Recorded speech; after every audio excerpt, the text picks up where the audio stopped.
Hello everyone, welcome to our YouTube channel design your dreams. आज की इस video में हम देखेंगे क्लास 1 के बच्चों के लिए इंग्लिश ग्रामर पर कुछ ऐसे इंपॉर्टेंट क्वेश्चंस जिसे फॉलो करके हम उनकी ग्रामर में काफी इंप्रूवमेंट ला सकते हैं। साथ ही साथ हमें किस तरह से हर एक टॉपिक अपने बच्चों को एक्सप्लेन करना चाहिए जिससे कि उनका कॉन्सेप्ट क्लियर हो सके, और इसके लिए आप कौन सी बुक फॉलो कर सकते हैं जिससे कि बच्चों को पढ़ने में आसानी हो। ये सभी कुछ आप इस वीडियो में देख पाएंगे, इसीलिए वीडियो को बिना स्किप किए आप जरूर पूरा देखें। तो चलिए हम वीडियो को स्टार्ट करते हैं। जैसे हमारी फर्स्ट वर्कशीट हम देख रहे हैं, choose the correct helping verb. Okay, helping verb कौन कौन से हैं? आर, एम, हैड, इज, वर। पर इसके पहले हम जानेंगे कि वर्ब क्या है। वर्ब एक एक्शन वर्ड होता है जिसे हम जब पढ़ते हैं तो हमें कुछ ना कुछ एक्टिविटी का पता चलता है, जैसे क्लीन, वॉश, ईट, ड्रिंक, स्लीप, स्माइल।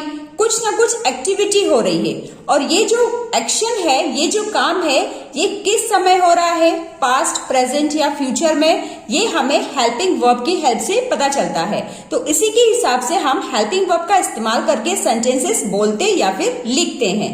जैसे फर्स्ट सेंटेंस हम पढ़ेंगे, children dash playing until dusk. बच्चे शाम तक खेल रहे थे।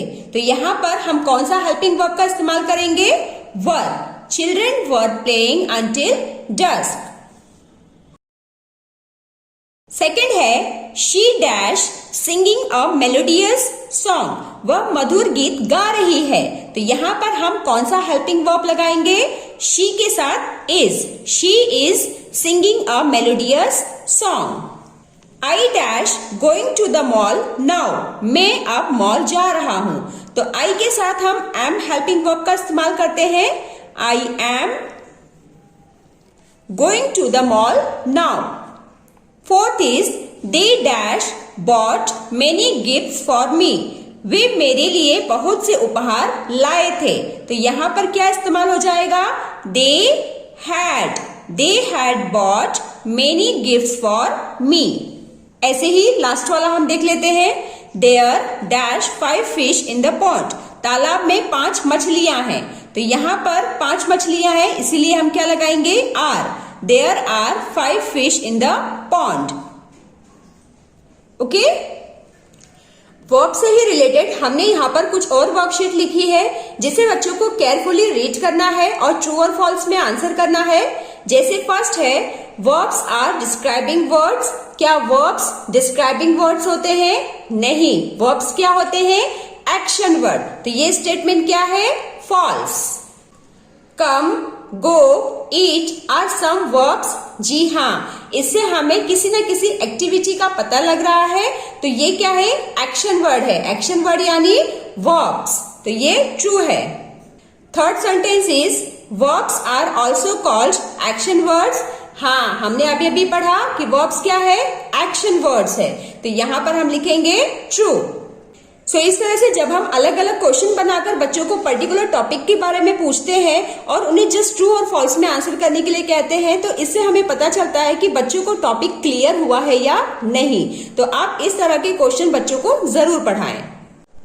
यदि आप बच्चों को ग्रामर के और भी सभी टॉपिक्स ऐसे ही डिटेल में सिखाना चाहते हैं ना, तो आप इस बुक को प्रेफर कर सकते हैं। हमारी ये बुक है Oswal books learning made simple. जी हाँ फ्रेंड्स, इसमें जो भी टॉपिक दिया गया है ना, उसे ज्यादा खींचा नहीं गया है। इसे बहुत ही कम और सिंपल शब्दों में बच्चों को एक्सप्लेन किया गया है। साथ ही साथ इसमें बहुत सारे क्वेश्चंस भी मिल जाते हैं जिससे कि बच्चे इसकी प्रैक्टिस भी कर पाएं।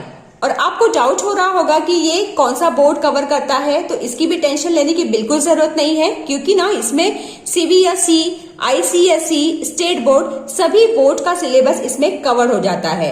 इस बुक की परचेसिंग लिंक भी मैंने डिस्क्रिप्शन बॉक्स में दे रखी है। यदि आप चाहें तो इस बुक को परचेज कर सकते हैं। एक बार इसका हम कंटेंट भी देख लेते हैं जिससे कि आपको कोई डाउट ना रहे। इसके कंटेंट्स हैं नाउन्स, वन एंड मेनी जिसे हम सिंगुलर एंड प्लूरल भी कहते हैं, gender, articles, pronouns, adjectives, punctuation, conjunctions. So इस तरह से ग्रामर के सभी टॉपिक्स इसमें विथ मेनी वर्कशीट्स मिल जाते हैं। इसका जो फर्स्ट चैप्टर नाउन्स है ना, इसे हम एक बार देख लेते हैं, जिससे कि ना हमें आइडिया आ जाए कि हर एक टॉपिक इस बुक में कैसे एक्सप्लेन किया गया है, जिससे कि आपको इसे परचेज करने में आसानी मिले और आपका पैसा भी वेस्ट नहीं होना चाहिए। तो चलिए हम एक बार देख लेते हैं। जैसे ये फर्स्ट चैप्टर नाउन्स है, नाउन्स पहले बच्चों को इंट्रोडक्शन दिया गया है। Everything around us has a name. जैसे हमारे आसपास हम जो भी चीज देखते हैं, like chair, table, pencil, window, door, इसे हम किसी न किसी नाम से बुला रहे हैं, तो यही होता है नाउन। सो एक बार इंट्रोडक्शन देने के बाद बच्चों को यही चैप्टर ना पहले माइंड मैप के हेल्प से एक्सप्लेन की जाती है, जिससे कि बच्चों को आप कम समय में बहुत कुछ सिखा सकते हैं। लाइक नाउन्स क्या है? Nouns is a name of animals, जैसे कैट, डॉग। ऐसे ही nouns is a name of places, nouns is a name of things, nouns is a name of people. Nouns कितने टाइप्स के होते हैं? 3 टाइप्स के, common nouns, proper nouns and collective noun. So ये mind map है। इसके बाद बच्चों को ये चैप्टर थोड़ा सा एक्सप्लेन किया गया है। लाइक पर्सन में क्या क्या आ सकता है? गर्ल, बॉय, मैन, इस तरह से। प्लेसेस में हम क्या क्या देख सकते हैं? Park, room, kitchen, garden. और माइंड मैप और पिक्चर्स की हेल्प से बच्चों को इंट्रोडक्शन देने के बाद इससे रिलेटेड यहाँ पर वर्कशीट्स दी जाती हैं। Like naming words are also called. Naming words को हम और क्या कहते हैं? नाउन्स। कुछ और क्वेश्चन हम देख लेते हैं, जैसे यहाँ पर pick the odd noun out. Girl, man, boy, box. तो इसमें कौन सा ऑड नाउन है? बॉक्स।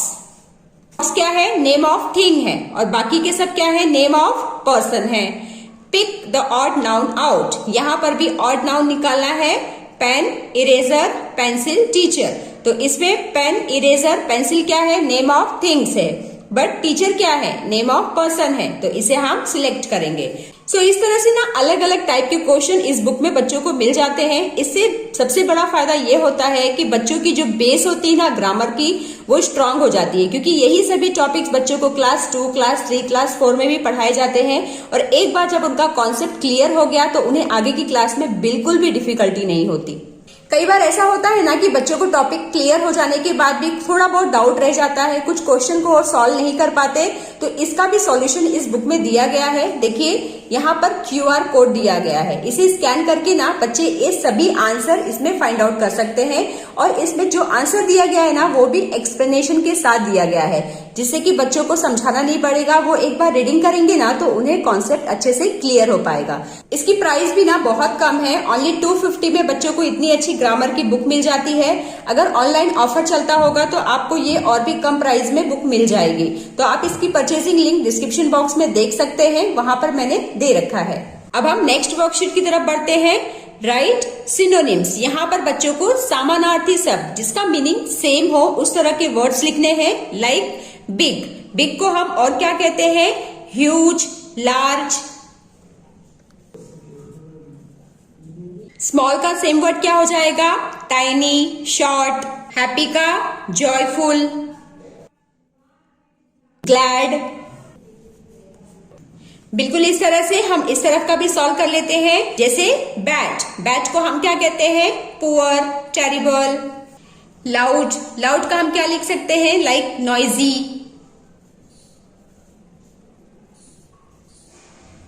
रॉरिंग। चूज, चूज का same word pick, select. Okay, so इस तरह से बच्चों को सेम मीनिंग वाले वर्ड्स लिखने हैं। Next is circle the proper nouns in the given sentences. My cat's name is Kitty. So यहाँ पर कैट्स क्या है? कॉमन नाउन, पर कैट का नेम है Kitty, so this is proper noun. Ramesh is a good boy, boy is a common noun, but Ramesh is a proper noun.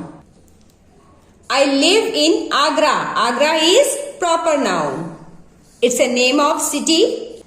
Okay?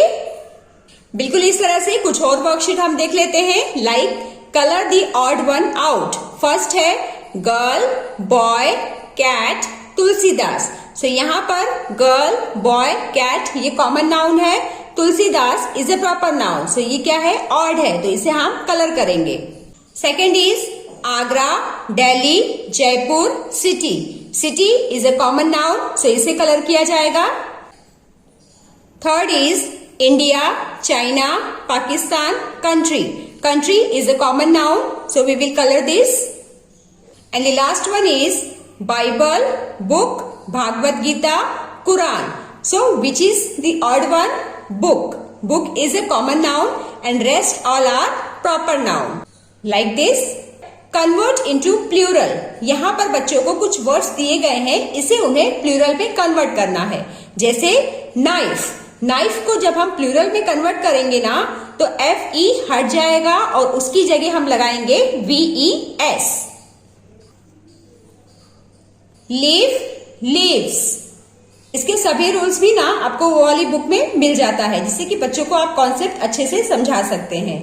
Glass, glasses. Double S से and हो रहा है तो यहां पर हम ES लगा देंगे. Tomato, tomatoes. Branch, branches.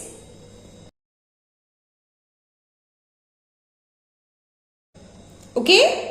इसके बाद ग्रामर से ही रिलेटेड यहां पर मैंने कुछ सेंटेंसेस लिखे हैं, इसे बच्चों को ट्रू और फॉल्स में आंसर करना है. Like we use an with consonants. क्या हम कॉन्सोनेंट्स के साथ एन का यूज करते हैं? No. So this is false. We can use a with honour. Honour बोलते समय फर्स्ट साउंड ओ का आ रहा है जो कि वॉवल है, तो इसके साथ तो एन आर्टिकल लगेगा, पर यहां पर ए लिखा गया है, so this is false. They is used for more than one person or thing. Yes, true.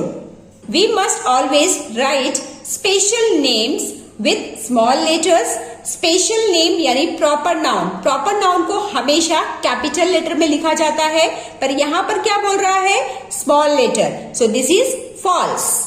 क्योंकि जो कॉमन नाउन होता है ना उसे हम हमेशा स्मॉल लेटर से शुरुआत करते हैं और जो प्रॉपर नाउन होता है उसे हमेशा कैपिटल लेटर से ही शुरुआत किया जाता है. सो इस तरह से आप बच्चों को सेंटेंस भी दे सकते हैं जिसे उन्हें ट्रू और फॉल्स में आंसर करते हुए सॉल्व करना होता है. सो डियर फ्रेंड्स, ये थी हमारी आज की वीडियो. आई होप इससे आप सभी को काफी हेल्प मिली होगी. तो चलिए मिलते हैं अब हम नेक्स्ट वीडियो में. Till then bye bye and take care.